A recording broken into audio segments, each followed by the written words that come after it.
नमस्कार। 4 PM में आपका हार्दिक स्वागत है।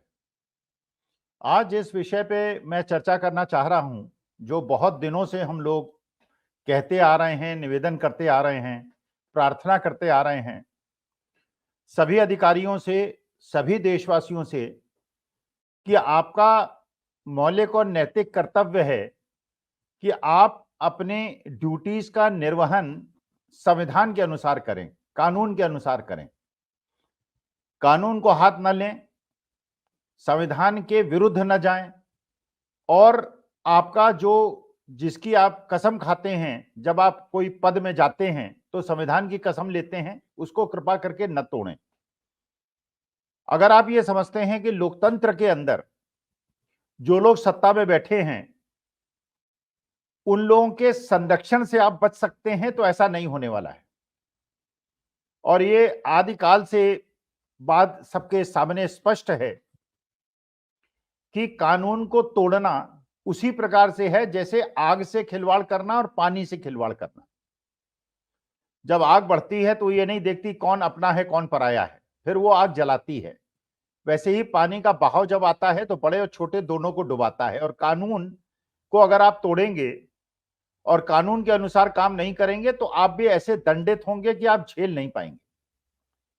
इसलिए बड़े बूढ़े कह गए, हम भी अगली जनरेशन से कहते आए कि कानून को हाथ में मत दीजिए और जो कानून सम्मत चीज है वो करें। जैसे मैनेजमेंट साइंस में कहा जाता है कि 4 स्थिति होती हैं। एक चीज होती है जो एथिकल होती है और लीगल होती है। एक होती है जो एथिकल होती है लेकिन इलीगल होती है। एक होती है जो लीगल होती है लेकिन अनएथिकल होती है, और एक होती है जो इलीगल होती है और अनएथिकल होती है। तो हमें आपको सबको यह प्रयास करना चाहिए कि हम वो काम करें जो कि लीगल भी है और एथिकल भी है। लेकिन एथिक्स क्योंकि चेंज होते रहते हैं, समाज समाज में एथिक्स अलग होते हैं। सनातन धर्म में मानते हैं कि नवरात्र के अंदर मांस नहीं खाना चाहिए, मछली नहीं खानी चाहिए। लेकिन कुछ क्षेत्र हिंदुस्तान के अंदर हैं, जैसे मिथिला है, बंगाल है, केरला है, वो हिंदू हैं लेकिन उनके यहां ऐसी कोई बंदिश नहीं है। तो मेरी जो मान्यता है, जो मेरे हिसाब से एथिकल है, वो उनके हिसाब से अनएथिकल होगा, और जो उनके हिसाब से एथिकल होगा वो मेरे हिसाब से अनएथिकल होगा। ये समाज में अलग अलग सभ्यताओं, संस्कृति में अलग अलग प्रकार के विवरण हैं एथिक्स के बारे में। लेकिन कोई भी काम किसी को भी ऐसा नहीं करना चाहिए जो कि इलीगल हो, और इस आधार पे तो नहीं करना चाहिए कि राजा ऐसा चाहता है, राजा इससे खुश होगा, क्योंकि ये राजशाही का जमाना नहीं है। राजशाही के जमाने में तो होता था कि राजा चाहते थे, नैतिक अनैतिक नहीं होता था।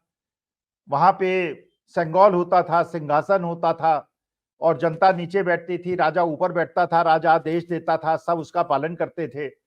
कोई उसमें कानून, गैर कानून और एथिकल और इलीगल की बात नहीं करता था। राजा का आदेश ही अंतिम वाक्य होता था। लेकिन अब देश के अंदर संविधान है, अब देश के अंदर लोकतंत्र है। तो जिस प्रकार के उदाहरण अब आपके सामने आ रहे हैं, उससे पता चल रहा है कि जिन जिन लोगों ने कानून को हाथ में लिया है सत्ता को खुश रखने के लिए, और लोकतंत्र में सत्ता बदलती रहती है क्योंकि जो सर्वोपरि न्यायालय है लोकतंत्र के अंदर वो जनता है। बाकी सुप्रीम कोर्ट, माननीय सुप्रीम कोर्ट के निर्णय शिरोधार्य है, वो सबसे ऊपर होते हैं और उसके पार कोई अपील नहीं होती। हाँ, सरकार जरूर अध्यादेश लाकर सुप्रीम कोर्ट के निर्णयों को भी बदल देती है, और जो संविधान पीठ भी निर्णय लेता है उसको भी बदल देती है, वो एक अलग मुद्दा है। लेकिन अब लोकतंत्र के अंदर जनता सर्वोपरि है, वही परमेश्वर है, और 2 महीने के बाद इलेक्शन होने वाले हैं। तो ऐसा आभास होने लगा है कि जिन लोगों ने लोकतंत्र को ताक पे रखकर, संविधान को ताक पर रखकर राजा को खुश करने के लिए निर्णय लिए हैं, आज वो खुद परेशान है। आपने नोट किया होगा चंडीगढ़ की घटना को। चंडीगढ़ में जब मेयर का इलेक्शन हो रहा था और सारी क्लियर मेजॉरिटी जो थी आम आदमी पार्टी के पास और कांग्रेस के पास थी, लेकिन वहां पे एक मसीह साहब थे जो पीठासीन अधिकारी थे, और जो नॉमिनेटेड मेंबर थे, कॉर्पोरेटर थे, नॉमिनेटर कॉर्पोरेटर, वो भी बीजेपी के कार्यकर्ता थे और उनको नॉमिनेट किया गया था एज ए कॉर्पोरेटर। वो पीठासीन अधिकारी थे और जो पंच परमेश्वर की भावना है उसके विपरीत जाकर उन्होंने 8 वोटों को इनवैलिड किया था, कैमरे के लाइट पे किया था। ये सोच के किया था कि उनका कोई क्या बिगाड़ लेगा जब सत्ता उनके साथ है, और वो शायद उस उर्रण से उर्रण होने का प्रयास कर रहे थे जब उनको नॉमिनेटेड कॉर्पोरेटर बना के भारतीय जनता पार्टी सरकार ने उनके साथ एहसान किया था। लेकिन जब फंस गए, जब माननीय सुप्रीम कोर्ट ने एक सही निर्णय लिया और कहा कि नहीं, जो पुराना चुनाव है वही चलेगा और ये इनवैलिड आपने वोट किए, जो आपने वोट्स को इनवैलिड 8 वोटों को किया है, इसका दंड आपको मिलेगा, इस पर कार्रवाई होगी और ये प्रोसेस रहेगा और केस रजिस्टर किया जाए। और 8 वोट काउंट करके उन्होंने निर्णय ले लिया कि जो आम आदमी पार्टी वाला है वो जीता माना जाएगा। अब स्थिति यह है कि जो भारतीय जनता पार्टी जिसके संरक्षण की आस लगाकर मसीह साहब ने सारा कुकृत्य किया था, आज वो भारतीय जनता पार्टी ने भी उनका साथ छोड़ दिया है। आज मसीह साहब को कोई बचा नहीं रहा है और मसीह साहब असहाय स्थिति में कानून के विपरीत जाकर जो उन्होंने जनता के कोप के भाजन हुए हैं और देश के लोकतंत्र और संविधान के विरुद्ध जाके जो उन्होंने जोखिम उठाया है, जिसके आश्रय के आधार पर उन्होंने सब कुछ किया, उन्होंने भी उनका साथ छोड़ दिया है। आज अकेले थकेले पड़ गए। इसी प्रकार से एक स्वामी जी हैं जो गेरुआ वस्त्र पहनते हैं, योगा सिखाते हैं, आयुर्वेद की बहुत सारी कंपनियां हैं, लाखों करोड़ों का व्यापार है, विदेशी कारों में चलते हैं, बड़े बड़े मकान हैं उनके, हेलीकॉप्टर से चलते हैं। उन्होंने भी इसी दंभ में ये सरकार का प्रश्रय उनके साथ है, उन्होंने ऐसे मिसलीडिंग विज्ञापन दिए जिसकी सत्यता के बारे में उनको खुद संदेह था, लेकिन विज्ञापन दिए और कहा कि ये कोविड की दवा ढूंढ ली गई है और इसको खाने से कोविड नहीं होगा, लेकिन ये खाने के बाद भी बहुत सारे लोगों को कोविड हुआ। और सरकार के मंत्री भी उनके साथ मौजूद थे प्रेस कॉन्फ्रेंस में, जिससे ये दिखाने का प्रयास हुआ कि सरकार ने भी इसको मान्यता दे दी है। और भ्रामक विज्ञापनों के माध्यम से उन्होंने जनता को मूर्ख बनाया और हजारों लाखों करोड़ों रुपए कमाए। और एक बार जब प्रेस कॉन्फ्रेंस में उनसे पूछा गया, इसी बारे में प्रश्न पूछा गया, तो उन्होंने कहा तुम मेरा क्या पाड़ लोगे? पाड़ लोगे के मतलब तुम मेरा क्या बिगाड़ लोगे, तुम मेरा क्या कर लोगे? क्योंकि उनके अंदर यह दंभ था कि जब सर्वशक्तिमान सरकार का संरक्षण उनको प्राप्त है तो उनका कोई क्या बिगाड़ लेगा। लेकिन माननीय सुप्रीम कोर्ट, जिसके ऊपर हिंदुस्तान के लोकतंत्र और संविधान को बचाने का उत्तरदायित्व है, उन्होंने अपने कर्तव्यों का निर्वहन करते हुए 2 बार रामदेव की क्षमा याचना को अस्वीकार किया और कहा कि आप पे केस चलेगा और आप दंड भुगतने के लिए तैयार रहिए। इसका मतलब यह है, जो एक मैसेज जा रहा है पूरी सोसाइटी के अंदर, कि अगर मसीह साहब भी लोकतंत्र के अंदर और संवैधानिक व्यवस्थाओं के अंदर जो सरकार में बैठी लोग हैं, उनके संरक्षण के बावजूद आज कोर्ट के उनके यहां प्रोसेस होगा केस और उनको ट्रायल में रहना पड़ेगा और जवाब देना पड़ेगा। इसका मतलब यह है कि जो बाकी संस्थाओं को कितना भी अधीन बना लिया गया हो, चुनाव आयोग जो कि अरुण गोविल साहब मेरठ के अंदर भगवान श्री राम की मूर्ति लगाकर फोटो लगा के घूम रहे हैं, क्योंकि वो रामायण सीरियल में राम बने थे, लेकिन चुनाव आयोग कुछ नहीं कर रहा है। जब माननीय मोदी जी कह रहे हैं कि कांग्रेस का घोषणा पत्र मुस्लिम लीग का घोषणा पत्र है, चुनाव आयोग कुछ नहीं कर रहा है। और विपक्षी दल के लोग अगर छोटी सी भी बात किसी कैंडिडेट पे राजनीतिक टिप्पणी भी कर देते हैं तो उन्हें शुक और नोटिस दे देता है। तमिलनाडु के अंदर 5 करोड़ के साथ बीजेपी के कार्यकर्ता पकड़े जाते हैं, कार्रवाई नहीं होती। लेकिन अगर अपोजिशन वालों के पास थोड़े भी पैसे मिलते हैं तो उनको तुरंत, और ये केरला हाईकोर्ट ने भी एक टिप्पणी की कि इलेक्शन के जस्ट पहले जो भी कैंडिडेट बनता है उसके खिलाफ कार्रवाई शुरू कर उसको सम्मन भेजकर ये मजबूर करना कि वो इलेक्शन में कैंपेनिंग न कर पाए, ये लोकतंत्र में बहुत ज्यादा अनुचित है। इसका मतलब यह है कि बाकी जितने संस्थान हैं जिसमें एक्सटेंशन में बैठे हुए लोग हैं, उनको अगर छोड़ दिया जाए तो न्यायालय आज की तारीख में और सर्वोच्च न्यायालय विशेष तौर पर और माननीय चंद्रचूड़ साहब विशेष तौर पर और बाकी भी जो उनके जजेस महोदय हैं, वो अपने संविधान को बचाने के लिए बार बार आगे आ रहे हैं। चुनावी बॉन्ड में उन्होंने पट्टी खोल के रख दी स्टेट बैंक ऑफ इंडिया की, सारा पर्दाफाश कर दिया। पीएम केयर फंड पे भी ऐसे ही होगा, वीवीपैट पे भी ऐसे ही होगा। और रामदेव को जिस प्रकार उन्होंने फटकार लगाई और उन्होंने कहा कि ये विलफुल है डिफॉल्टर और इन पे कार्रवाई होनी चाहिए, इन पे कानूनी प्रक्रिया चालू रहे, ट्रायल हो। अब मेरा निवेदन है उन अधिकारियों से, उन सरकारी अधिकारियों से, उन संवैधानिक पदों पे बैठे हुए लोगों से, चाहे वो ईडी के लोग हों, चाहे सीबीआई के लोग हों, चाहे इनकम टैक्स के लोग हों, चाहे चुनाव आयोग के लोग हों, कि जिनका ये कर्तव्य है कि संविधान के अनुसार जिसकी शपथ लेकर उन्होंने पदों का भार लिया है, या राज्यपाल महोदय या लेफ्टिनेंट गवर्नर महोदय, कृपा करके संविधान के प्रति अपने कर्तव्यों का निर्वहन करें। और जो सत्ता में बैठे हुए लोग हैं, अगर उनकी बातें आंखें मूंद कर आप मानेंगे तो आपका भी वही हाल होगा जो चंडीगढ़ में मसीह साहब का हुआ और आज स्वामी रामदेव का हो रहा है।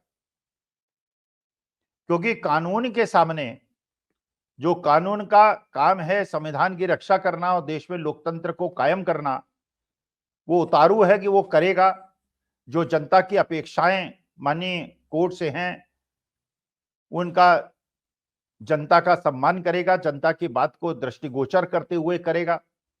और उसके बाद ऐसे लोग जो कि राजा को खुश करने के चक्कर में अनैतिक काम कर रहे हैं, गैर कानूनी काम कर रहे हैं, असंवैधानिक काम कर रहे हैं, उनको मेरा निवेदन है कि वो सचेत हो जाएं। क्योंकि जिस प्रकार के संकेत पूरे हिंदुस्तान से मिल रहे हैं और अब तो ये नारा लग रहा है कि साउथ में साफ और नॉर्थ में हाफ। ओपी राजभर साहब, अनिल राजभर साहब घोसी छोड़कर भाग गए हैं। अनिल राजभर दिल्ली आ गए हैं, ओपी राजभर लखनऊ चले गए हैं। लगता है वो घोसी की सीट से लड़ने के लिए तैयार नहीं। बरेली के अंदर जो आपको पता ही है किस प्रकार की घटना घटी, संतोष गंगवार साहब जो निवृत्तमान सांसद हैं, उन्हें बीच बचाव करना पड़ा। हरियाणा के अंदर किसान भारतीय जनता पार्टी के नेताओं को गांव में नहीं घुसने दे रहे हैं, कह रहे हैं कि तुमने दिल्ली नहीं आने दिया, हम तुमको गांव में नहीं आने देंगे। और यही हाल वेस्टर्न यूपी में है, राजस्थान में है, महाराष्ट्र में है, पूरे देश में है। तो इस सरकारी अधिकारियों को यह समझना चाहिए, मेरा उनसे निवेदन है कि समझे कि अगर जो आज राजा है, जो लोकतांत्रिक रूप से चुनाव हुआ व्यक्ति है, वो 2024 जून के बाद हो सकता है सत्ता में ना रहे, लेकिन अगर आप कानून तोड़ेंगे, अगर आप कानून का हनन करेंगे, अगर आप संविधान के विरुद्ध जाएंगे, तो उसके बाद भी आपको बचाने कोई नहीं आएगा। क्योंकि उस समय वो लोग खुद अपने को बचाने में लगे होंगे जिनसे आप आशा करते हैं कि वो आपको बचाएंगे।